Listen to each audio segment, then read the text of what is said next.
So let me show you how to import data into a brand new table. It's a little bit cleaner and a little easier to do. So an easier way to do that would just be to go here and close this and delete this entire table. I know we just spent all this time creating it, right? But we basically have this table already created in Excel. So I'm going to delete it. It's going to ask me if that's okay. I'm going to say yes. And now our Office ID table is completely gone. Also, to follow right along with me in this lecture, please open the tableoffices.xlsx file from the downloads within this lecture and save it to your computer in a place where you can find it. This is the same table that we've been working with, but in this lecture I'm using it out of the table offices file. And if you're not using the same file, some of the steps might get a little bit confusing. You can use the employees file that you've been using, but if you use this offices file, all of the steps will be crystal clear as you follow along with me. And I'm going to show you how when you import a brand new set of data into Access, Access can create your primary keys for you so you don't have any issues with it. So what we're going to do is just delete this entire field right here, or in the case of Excel, it's called a column. Delete that. And by the way, if you don't have Excel and this isn't going to work for you on your computer, that's okay, because I'm going to show you how to do it with a text file, which you should be able to open in any computer. So you'll be able to import it that way. But most people will have Excel, and even if you don't, you'll want to know how to do this. So anyway, we've deleted the primary key, Office ID. We're saving that. Now we can go back to Access and import it.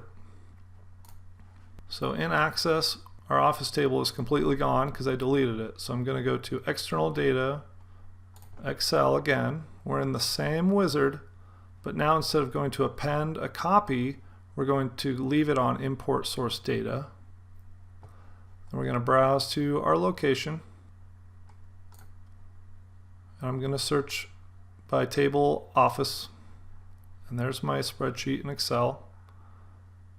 Click on that, click OK, and there it's bringing all of our records in, city, state, and phone number.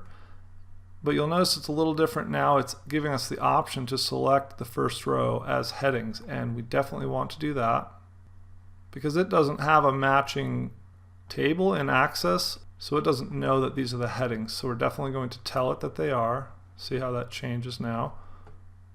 Now we can click Next.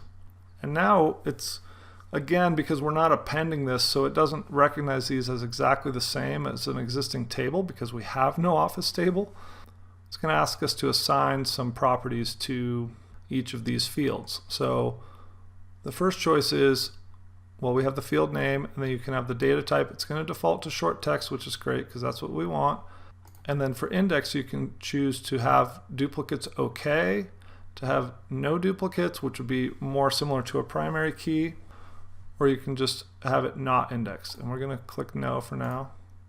Or you can skip the field by not importing it, but we want to import all of these.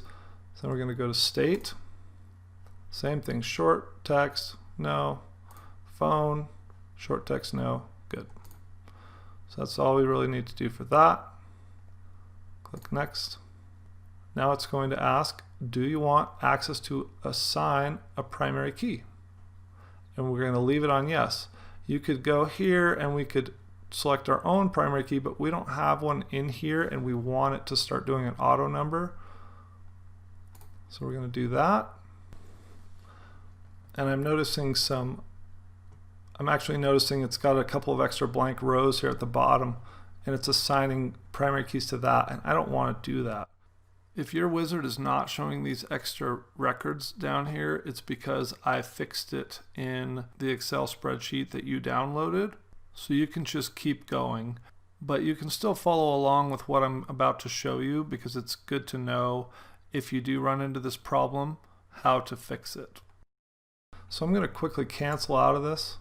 Go back to my Excel spreadsheet, and I'm just going to make sure that I delete the bottom rows here even though they look blank, I've probably put some information in there that's causing issues. So resave, go back to external data, we're going to just import it again. So Excel, find the file we're looking for. We're doing import, which is correct. Click OK. Yes, it contains headings. Click Next. And everything here is how we wanted it. Short text, next. Yes, we'd like it to add a primary key, and now you notice it's not seeing those extra rows or records at the bottom. So that looks better. Click Next, and we do want to import it to this table offices. That's the table that we're creating, and that's actually the name of our Excel file. So if you needed to rename this as a new table, you could do that now. We're not going to have the wizard analyze it, and we're going to click Finish. We're not going to save the import steps. We're just going to click Close. And now you see we have our offices table, nice and clean. It's got a primary ID, city, state, and phone. Everything's here clean, no extra cells, no error messages. And if we go to the design view, you can see it's created for us a primary key with an auto number, and we can just change the name of this to Office ID and hit enter. And if we go back to our view and yes, save it, then we have a nice complete table that we imported from Excel.